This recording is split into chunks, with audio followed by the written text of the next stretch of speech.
to 98% to share your story. Exactly. Thanks for having me. It's been a long time coming. Yes, it has been. We have known each other for a long time. We went to high school together. And Josh, I would just put it out there, Josh was like my mentor, my best friend. He knew I was good at track before I knew I was good at track. Funny story, when I came onto the track team, it was my freshman year, and I mean, he'll probably tell it better, and I'll probably just let you take over, but my freshman year, I'm gonna set it up. My freshman year, I didn't do track, like the track class in the fall semester to like train or whatever. Like I didn't know that was a thing. I didn't know there's a thing called preseason, whatever. So I came for time trials, and Josh, you could take it. Okay, so I don't even know which part to take over from, because this girl, she was so, talented. Definitely just talented. Anyone can see it. You didn't need to be a coach. Any high school athlete around can see it and just know this girl was going to be something special. Like, Aww. it was, seriously. But then, you go out there, you run the time trial, we're all just shocked. We're like, oh yeah, we already know you're going to be on the varsity team. So we're like, welcoming her all in. And, she, injury prone girl, everyone is, especially high school athletes. We're always working on little things that we are always missing. But this girl, she for weeks was telling how she had her hamstrings hurting, and just going to the trainers every morning. High school, we were 7 a.m. in the training room, working with them, getting your stem, getting your ice, everything. They're treating her hamstring, doing everything right, everything they can. And for weeks, she's like, taking it all in. And finally, she says, "So when are y'all gonna do something about my hamstring?" And she's Wait, I'm too embarrassed. No, you go take this. And she's rubbing her shin, and you're like, what part? And they're like, what part of your body is hurting? My hamstring right here. And she's grabbing her shin, and for the whole time she's dealing with shin splints and all these other issues, and telling the trainer. But the whole time I'm getting treatment for my hamstring, which is true because I strained my hamstring at time trial. So this is the first time I've ever sprinted in my life. To join the team, and I sprained my hamstring, and then in the midst of all of that, I'm having shin issues, which is crazy because that's what ended my career. But yeah. So anyways, that embarrassing moment is over. We all had one. So I just want to lay down what 98% is all about before we really dive into your story. So 98% stems from one statistic that only 2% of collegiate athletes go pro. So what happens to the other 98%? We're all just living our lives, going to work, figuring it out, trying to figure things out. And Josh, interestingly enough about your story is that you stayed in the sport after you graduated. So first of all, I want to start off with how you got into track, and then what was your journey from high school to college? So journey from high school to college, that was definitely I always find my actual journey from high school to college more interesting than my journey through college. Not looking back on it now, I was there was definitely a lot that I went through, just didn't understand, and learning that definitely helped me develop and become the man I am today. So I moved to Flower Mound right in 8th grade. Started sports then. I actually have a couple friends back from middle school still that still keep in contact with me and remind me how I used to get beat by the offensive linemen in races because I was so slow. But I just got tired of getting beat, so I kept working hard, and got to high school. Had a great kind of someone who was like me to you, kind of older cousin, actually the 400 school record holder at the time, Andrew Sumter. Freshman year, I was halfway on JV, halfway on varsity. My very first track meet, I was on varsity. I still remember, I got 3rd place. I ran 53 flat.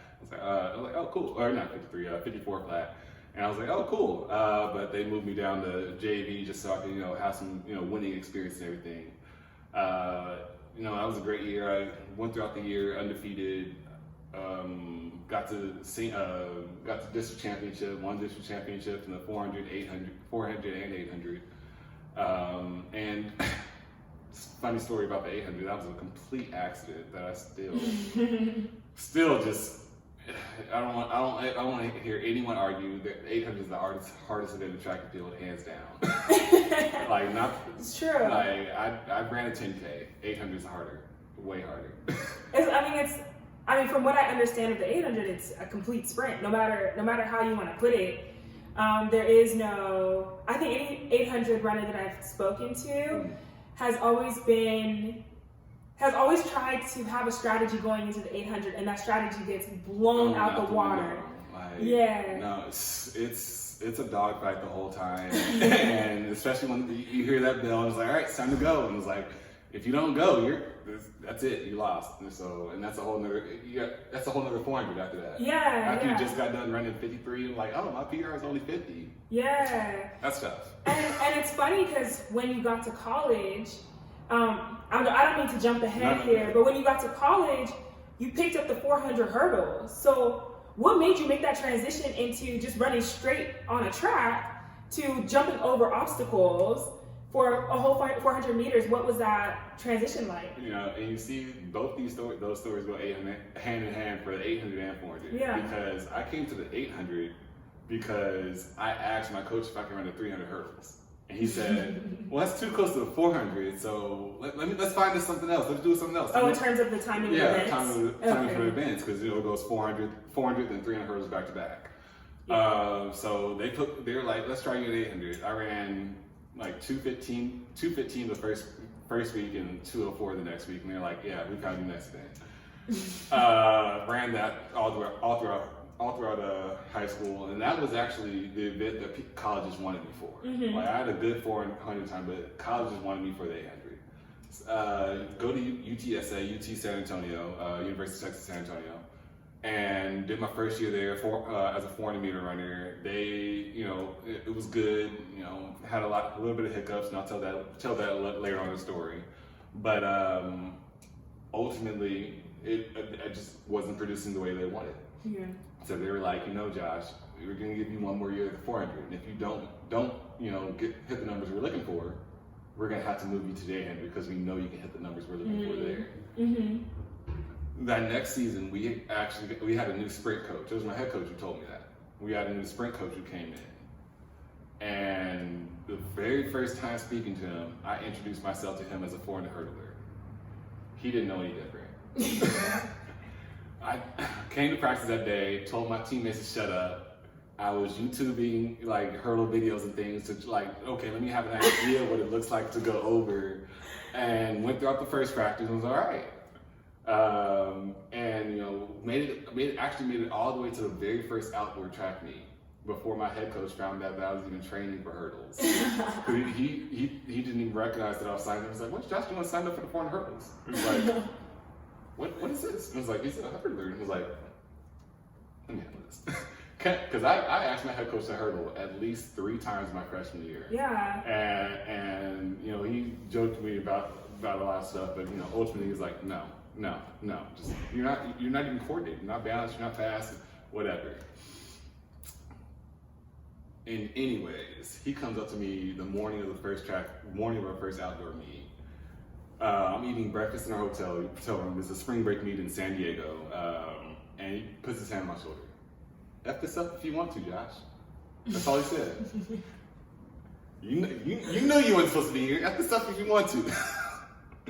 And I ended up running a time that would have got me 4th place in our conference finals that year, the year before. So it kept me in, and that ended that season. Me and my other 2 teammates, Daryl and Keontae, we actually broke the NCAA record for the fastest 400 hurdle sweep for a 1-2-3 finish. Wow, that's incredible. So something that you never had any experience in, you weren't even going into college to run the 400 hurdles. You were a completely straight 800 runner, 400, 800 for sure. And then you go into college, You're like, hey, well, 400 hurdle seems cool. Lied your way onto a 400-meter hurdle team, and then you end up going to NCAA and breaking records. Yeah, it was a journey. I'll say that. It was definitely a journey, definitely an adventure.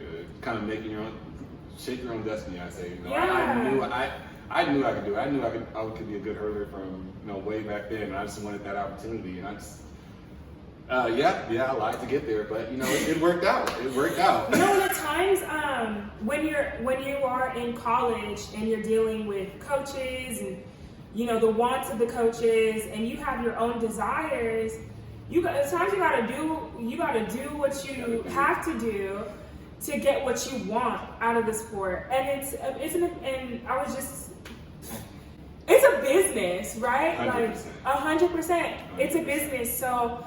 The coaches are going to use your body, for the purpose of the sport, for the purpose of their agenda. Mm-hmm. And your job, and I don't think a lot of us know this, like our job as an athlete is to get as much as we can out of the money that we were offered, as much as money as we can as much as we can out of the sport that we are doing, and as much as we can out of the school that we're going to. Yes. So the fact that truth of the matter, I hope your coach one day sees this, lied your way onto doing the 400 hurdles because that was the desire of your heart, and you were able to break records and bring honor to the school in that way. That's huge. That's a huge accomplishment. So thank you. Kudos to you. Talk to me about how that transition was for you, from high school to college. Like, how did you deal with your academics, the balancing of training, going to school? Like, how was that for you? For me, it was honestly a journey. It was a challenge. Coming from Florida high school, I definitely had a different time there. But once I got to getting to UTSA, it was really staying a part of the plan. I had. I had a study coach, a tutor for every class, a mandatory 8 hours of study all, along with practice. And we're hitting 15 to 20 hours of practice a week, full-time student, 15 hours. It was really just putting trust into the program. They set that up for me perfectly to let me know this is what you need to do. This is where you need to be. We're going to schedule you. We're going to have you on these tutors for these classes. You're gonna do this. Making sure we're sitting in the front row. Making sure I have time. Making sure I schedule time to see my professors. I actually had a coach, one of my coaches, who would actually make sure that I had visited my professor during office hours, got the help I needed and everything in order just to come to practice. They were very strict on me about my grades and making sure I was getting all the help I needed. That was probably one of the best resources that I had for myself throughout UTSA. I had a lot of things that. For one thing I actually don't often talk about. I was a disability student. Mm-hmm. So I had those benefits as well. I was able to have a note taker for all my classes. So being able to just straight sit there, focus, have my audio, literally audio recordings of my classes, my note taker take my classes, paying attention, going to the office hours. It was a very strict schedule for me, knowing what I wanted to accomplish and knowing where I was coming from. I totally and I can actually relate to you because I was a disability student as well. Just having ADHD, it was already hard for me to focus, and then I'm not close to home. I'm supposed to build my own schedule, and I was already somebody that was very disciplined.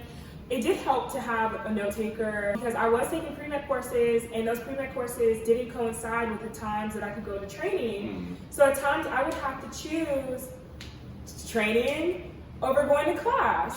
So I really heavily relied on my note taker, and I still have my degree, don't take it away. I had to heavily rely on my note taker because I didn't go to class, because I was trying we're student athlete first, but me, I wanted to be an Olympian, so I was an athlete first and foremost. I would never say it at the time, but like when looking back at it now, we all have the yeah, mindset. like I for sure was an athlete first and foremost. It is beneficial for us to be able to be able, and probably your friends who are in the classes too, but to be able to have that note taker to help you. Really excel in school, and it's something that I definitely needed. I wasn't able to take my test or my exams in a classroom full of people. I needed my own room, my own private session to be able to take my exams in peace and quiet and to focus. So I completely understand. I think that's something also, like being a disability student. It's not really a disability. It's just like you just need that extra to help you to succeed. In school, yeah. So, I just kind of think about that. Like, that was definitely one of the choices that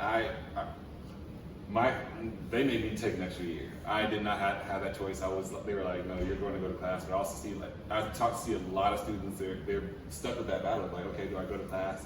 Do I go to practice on time?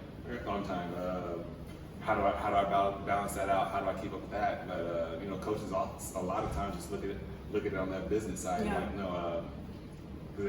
One thing that I heard that really stuck with me while I was coaching was, my coach was talking to my head coach was talking to the kids in the meetings, like, y'all think this game is something like, you're how I feed my family.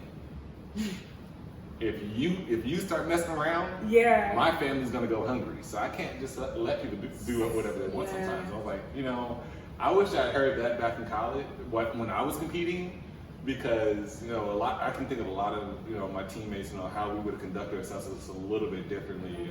Just even so on the side of respect, but also on the side of knowing that this is a business for them. Like they're gonna get what they need out of us first and foremost. True, they have a lot riding on the line as well. Yes. And you're also speaking from a coach's perspective, because you are a coach right now, you're a private coach and all of that. So like this is your bread and your butter. This is what puts food on the table. Yes.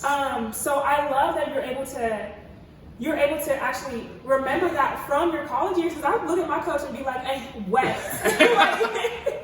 So many times. Feed your family for who? What about me? You know what I'm saying? But it's so important that you bring that up, especially now that you actually have experienced both sides of that. Is there something that somebody said to you that stuck with you, that helped you with that transition from college to life after sports? Yeah, definitely, for sure. So I would say when it was our senior lunch. It's called a senior lunch. All the senior athletes, every sport gets together at UTSA. That checks out athletic administration, athletic directors there, coaches are there.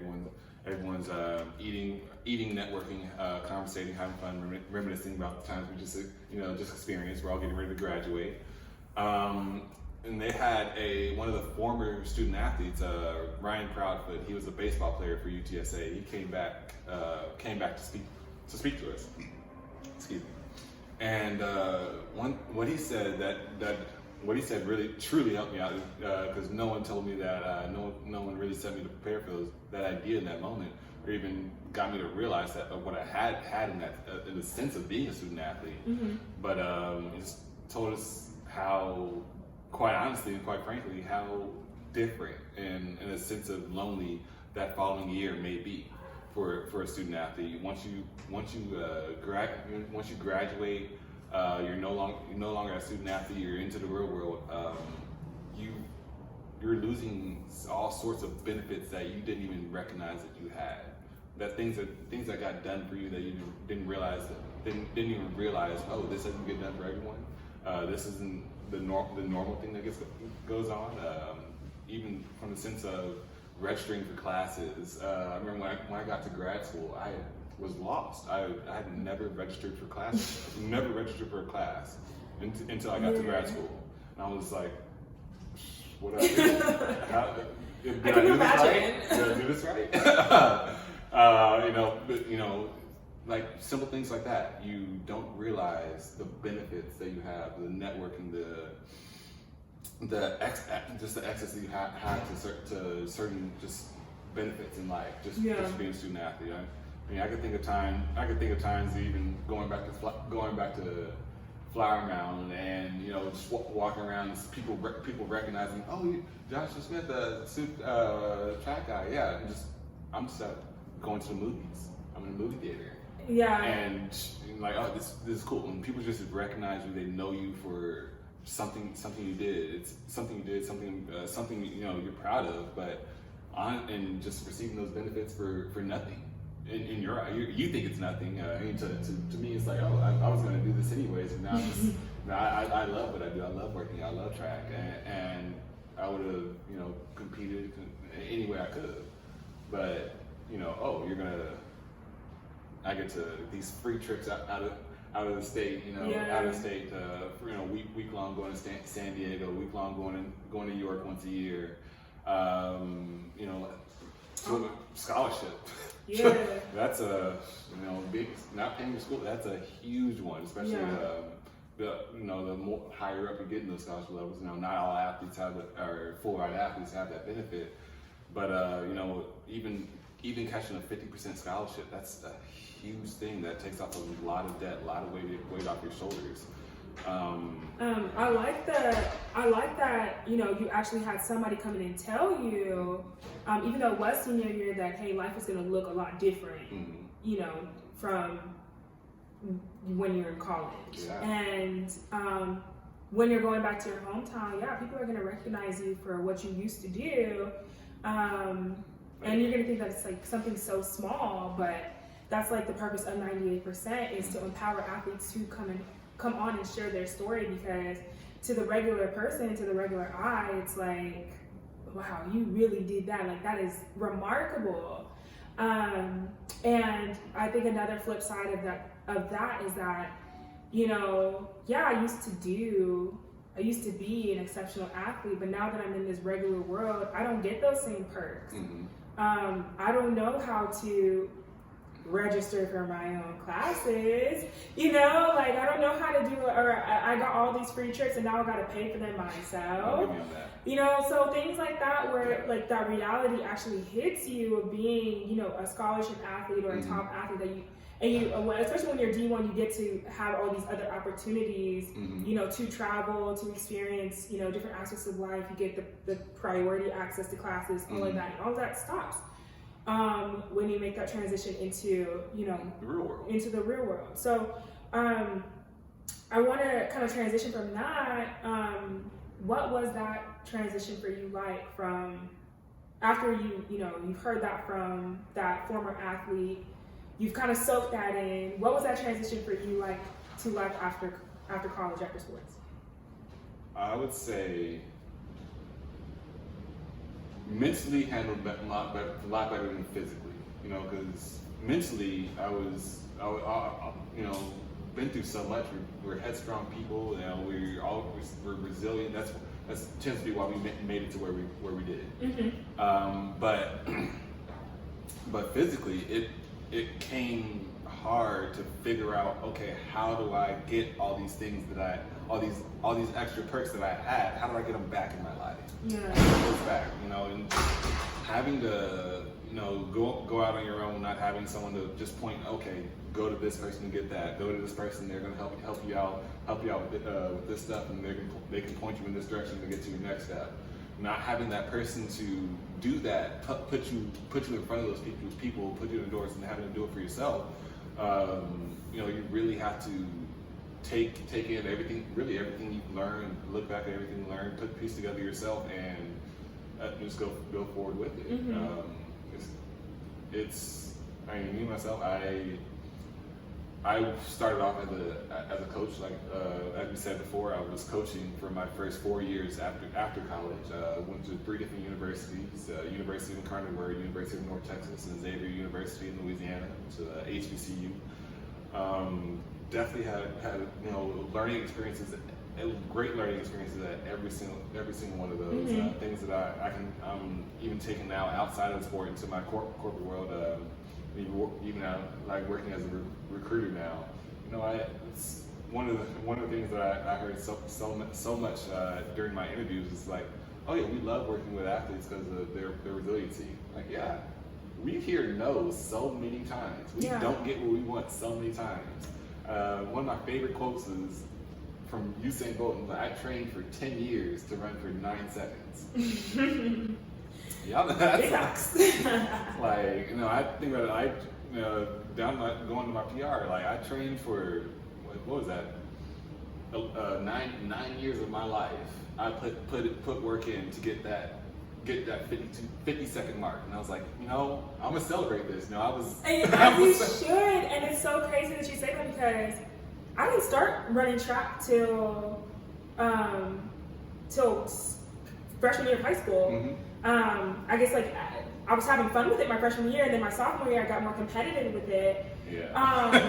But like I'm so happy that I didn't dedicate 9 years of my life to running 11.7. I just dedicated 3 years, not to brag. Hey, but I'm with you. No, but I only dedicated like 3 years to the sport, you know, to run under 12. 2 years to the sport to run under 12. And it's so crazy to hear that, like, yeah, there's a lot of you guys that have been doing it for 10 years to be the best at it. And that's definitely something to celebrate. Just thinking about it as a coach, because I mean, I've coached kids who ran for 15 years. Like literally, this age 6, and they did no other sport besides track and field. Just track and field since age 6 to, you know, get to where they went. And just honestly, now I remember exactly how I felt. I'm not gonna lie, I broke down right after my last race. I barely made it off the track. Barely made it off the track after my last race. You're talking to the right person. But shoot, Joshua Taylor, appreciate you. He helped me because the camera's about to be on me. But I think about that moment, and even in comparison, looking at some of the athletes that I coached, you know, adding that extra 5 years, adding an extra, you know, 11 years. So you think about that. If you had another 11 years of dedication to the sport, and then just it's gone. Yeah. There's no. That's why I really love what you started here with the 98%, because you know a lot of us, you know, that 2% gets heard about all day. You know, they're celebrated, they're in their professional realms, but they're all the rest of us. You know, we're into the real world, and we have these accomplishments. We've done all these great things. We've learned these great things. We've had these experiences that, you know, knowing we don't get to share them. Yeah. You know, it's not talked about. It's not sought after. You know, so I really appreciate, you know, you doing this. Yeah, thank you. And Josh, you've dropped so many gems. You have so much wisdom from being an athlete to now being a coach. And from what I understand of you today is that you private coach. So just, you know, let everybody know what's the name of your coaching program, how can they get plugged in? Yeah, of course. So yes, I actually started personal training about right at the beginning of COVID. Bad timing, but you know, we're back open now. Everyone's healthy. COVID's free. You know, staying healthy. Yeah. But now I'm working.